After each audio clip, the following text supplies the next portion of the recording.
पत्रा जी,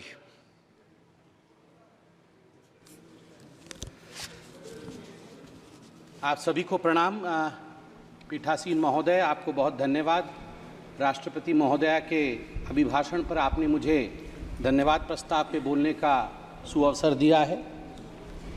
आज मैं इस सदन को भी धन्यवाद देना चाहूँगा कि आज 1 जुलाई को, जो कि डॉक्टर्स डे भी है, एक बहुत बड़ी चिकित्सा का काम गुलामी के खिलाफ हुआ है।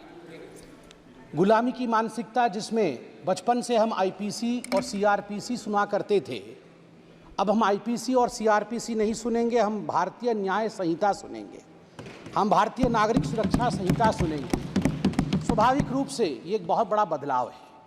मुझे दुख इस बात का है और मुझे कई बार कष्ट इस विषय को लेकर होता है कि ये बातें सुनने में छोटी छोटी लगती होंगी, ये बातें सुनने में शायद महत्वपूर्ण नहीं लगता होगा कि आईपीसी और सीआरपीसी था, भारतीय न्याय संहिता हो गया तो क्या बदलाव हो गया।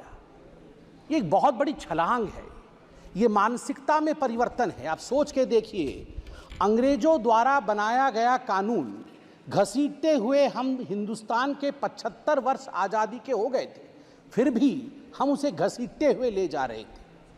एक नरेंद्र मोदी को आना पड़ा बतौर प्रधानमंत्री यह सोचने के लिए कि we have to change this mentality, we have to come above this and we have to in a way end this enslaving mentality of the society of India. I thank the Prime Minister, I thank the Home Minister, and I thank each and every one of you for supporting this. सभापति महोदय, तीसरी बार मोदी जी की सरकार बनी है और हर जगह खुशी का माहौल है। हम भी खुश हैं, स्वाभाविक रूप से सरकार बनी, हम खुश हैं। देश की जनता तो खुश है ही कि मोदी जी की सरकार बनी। और विडंबना देखिए, जिनको हम सोच रहे थे कि दुखी होंगे कि हमारी सरकार बनी है और उनकी सरकार नहीं बनी, वो भी खुश हैं। तो मुझे तो समझ में नहीं आ रहा है, अगर चहुंदिक दिशा में खुशी का वातावरण है, हम खुश, देश खुश, वो भी खुश है, तो खतरे में कौन है और भयभीत कौन है? किसी को भयभीत नहीं होना चाहिए बंधु। आप तो खुश हैं, आप तो खुशी जाहिर कर रहे हैं, और डबल खुशी तो हमारे पास है। हमारे पास खुशी इस बात की भी है कि हमने सरकार बनाई है, और खुशी इस बात की भी है कि एलओपी राहुल जी बने। डबल खुशी है। और एक राहुल जी नहीं बने हैं, दो राहुल जी। आज एक राहुल जी ने कहा मैं आज एक नहीं हूं, मैं 2। जब एक राहुल से इतना बड़ा एसेट का हमें प्राप्ति हुई थी, आप सोचिए 2 राहुल से इस देश को कितना लाभ होगा। और मुझे लगता है हमारे जो विपक्ष के साथी हैं उन्हें भी 2 राहुल से बहुत ही लाभ होगा। नहीं, अच्छी बात है। देखिए, राहुल जी एक एसेट हैं, इसमें कोई दो मत नहीं। मुझे लगता है विपक्ष के मेरे साथी भी इससे सहमत होंगे कि Rahul ji is an asset. Now we have double assets. बंधुगण, मुझे कष्ट इस बात का होता है, मित्रों, मुझे कष्ट इस बात की होती है कि ये दुखी इस विषय से नहीं है, ये दुखी इस विषय से नहीं है कि सरकार उनकी नहीं बनी। बिकॉज आज राहुल जी ने कहा है कि मैं खुश हूं, we are happy and we are contented. हमें खुशी है कि हम अपोजिशन में हैं। वो दुखी इस बात से नहीं है कि सरकार उनकी नहीं बनी, वो दुखी इस बात से है कि ये डूब क्यों नहीं रहे हैं, इनका 400 पार क्यों नहीं हुआ है। मतलब ये खुशी मना रहे हैं इस बात को लेकर कि इनका 400 पार नहीं हुआ है, और इस विषय को लेकर वो दिवाली मना रहे हैं। आप सोच के देखिए, 3 टर्म से समुद्र के गर्त पे पड़े हुए हैं और ऊपर देख रहे हैं कि इनके जहाज में छेद कब होगा, इनके जहाज में छेद कब होगा और ये कब डूबेंगे। ये खुद तैरने की कोशिश नहीं कर रहे हैं। मुझे लगता है कि हमें भी ईश्वर से और आज शिव जी से प्रार्थना करनी चाहिए कि अगर राहुल जी प्रसन्न है, विपक्ष में रह के प्रसन्न है, तो उनकी प्रसन्नता अनंत काल तक बरकरार रहे।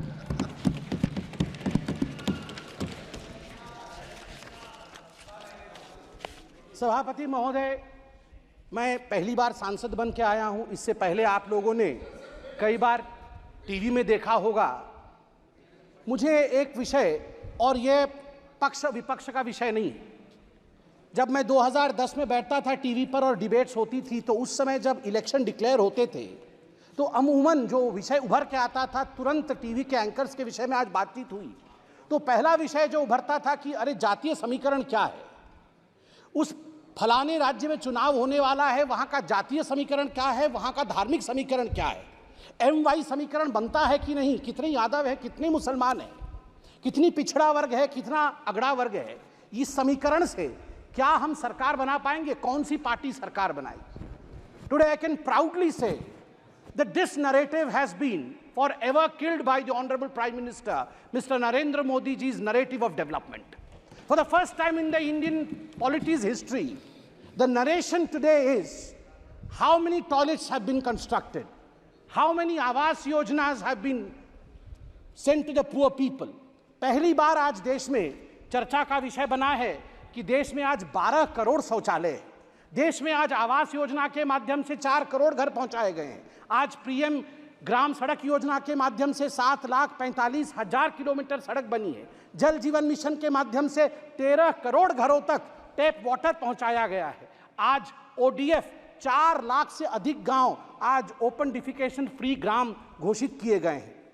किसान सम्मान निधि आज लगभग 11 करोड़ 47 लाख किसानों को 3 लाख करोड़ रुपए उनके अकाउंट में डायरेक्ट बेनिफिट ट्रांसफर के माध्यम से दिया जा रहा है। Soil health card 23 crore soil health card बनाए गए हैं। उज्ज्वला के माध्यम से 9.5 करोड़ लोगों को गैस कनेक्शन दिया गया है। सबसे बड़ी बात है कि डीबीटी के माध्यम से लगभग 32 लाख करोड़ रुपए लाभार्थियों को दिया जा रहा है।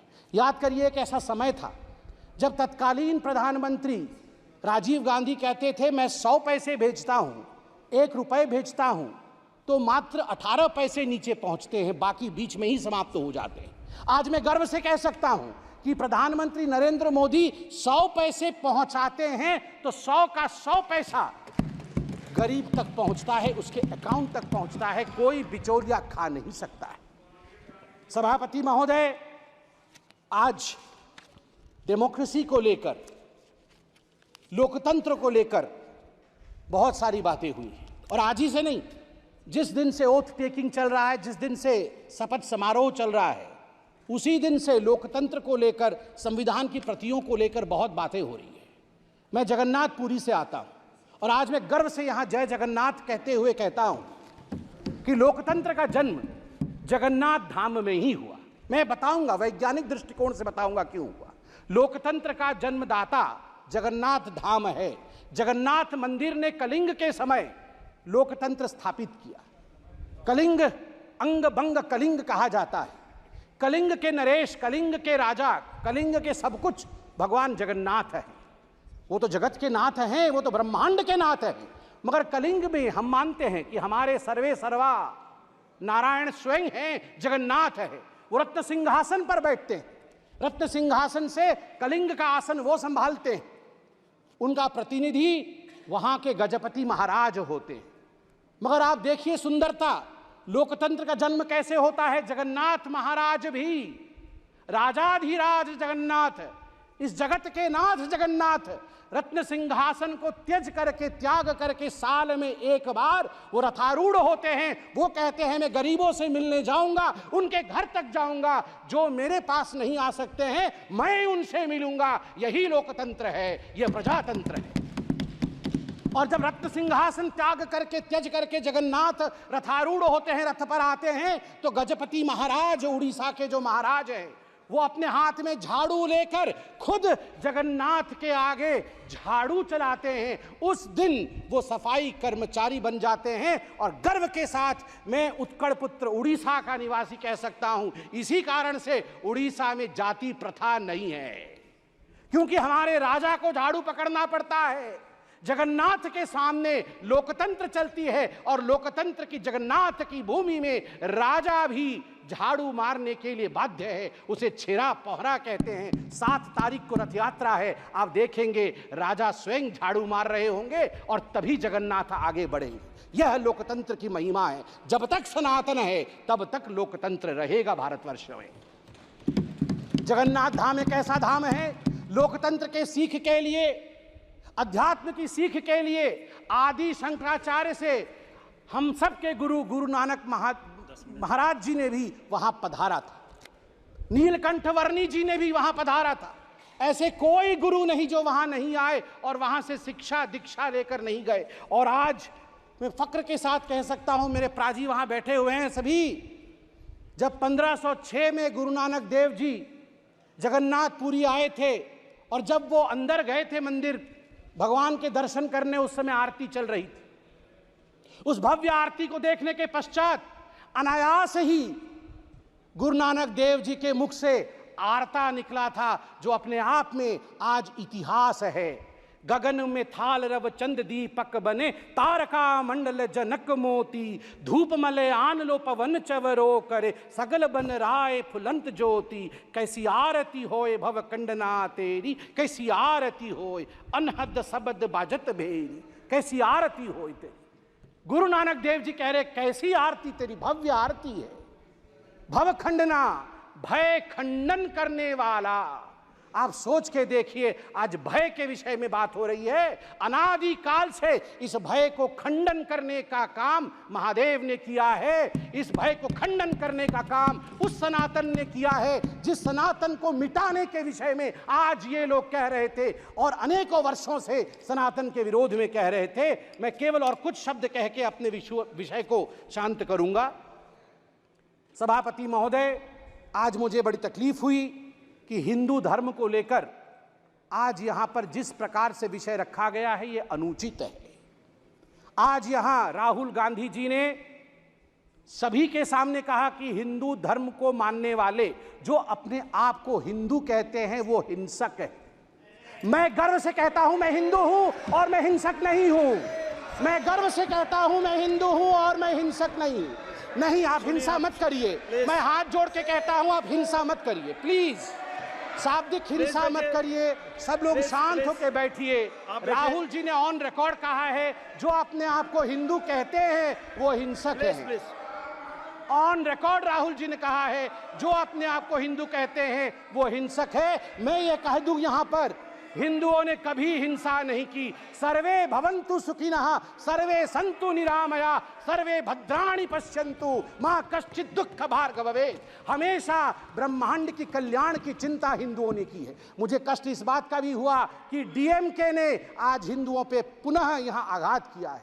राजा साहब ने अपने भाषण में यह कहा कि हिंदू महिलाओं को एंस्लेव करती है। नहीं, हिंदू महिलाओं को देवी के रूप में पूजा करती है, उपासना करती है। दुर्गा, सरस्वती, लक्ष्मी, विमला ये माताएं हैं हमारी। हमने कभी एंस्लेव नहीं किया है। ये बहुत गलत है। और मुझे लगता है राहुल गांधी ये नहीं जानते हैं कि शिव जी त्रिशूल क्यों रखते हैं।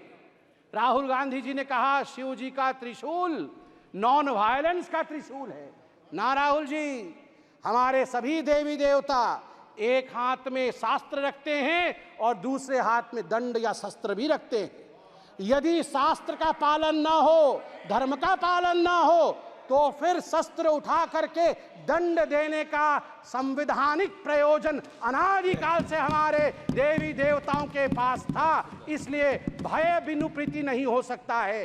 प्रीति करना होगा, इस देश से करना होगा, इस देश का जिंदाबाद करना होगा। चिल्लाइए मत, पीछे वो बैठे हैं जिन्होंने जय फिलिस्तीन कहा था। आप ना ना ना ना, बिल्कुल सही कह रहा हूं जी। आपने यहाँ शपथ में जय फिलिस्तीन कह दिया। मुझे तो डर इस बात का है कि वह दिन भी दूर नहीं जब आप में से कोई यहाँ जय पाकिस्तान भी कह दे। भरोसा नहीं है। आप जय फिलिस्तीन कह सकते हैं तो जय पाकिस्तान भी कह सकते हैं आप लोग। आप लोग धिक्कार का विषय है, धिक्कार का विषय है। यदि आप जय फिलिस्तीन कह सकते हैं, यहाँ पर जो संवैधानिक प्रक्रियाएं हैं उसको ताक पे रख करके आपने जय फिलिस्तीन कहा। कल को जय पाकिस्तान कैसे नहीं कह सकते हैं? कह सकते हैं। और आप लोगों ने कहा सेंगोल हटा दीजिए। आप लोगों ने कहा सेंगोल हटा दीजिए। सेंगोल मतलब समझते हैं आप? सेंगोल एक तमिल शब्द है जिसका अर्थ है सिमाई। सिमाई मतलब राइटियसनेस, न्याय का दंड है। ये धर्म का दंड है। धर्म मतलब हिंदू, मुस्लिम, सिख, ईसाई नहीं। धर्म मतलब धारयति इति धर्म, जो धारण करता है न्याय को वो धर्म है। ये दंड न्याय को धारण करता है, ये कभी ना हटेगा, ना हटने की इसके स्वप्न कोई देख सकता है। इतना ही कह के मैं पीठासीन को नमन करके धन्यवाद देता हूं। श्री अमरिंदर सिंह ब्रार जी। रूडी साहब प्लीज प्लीज।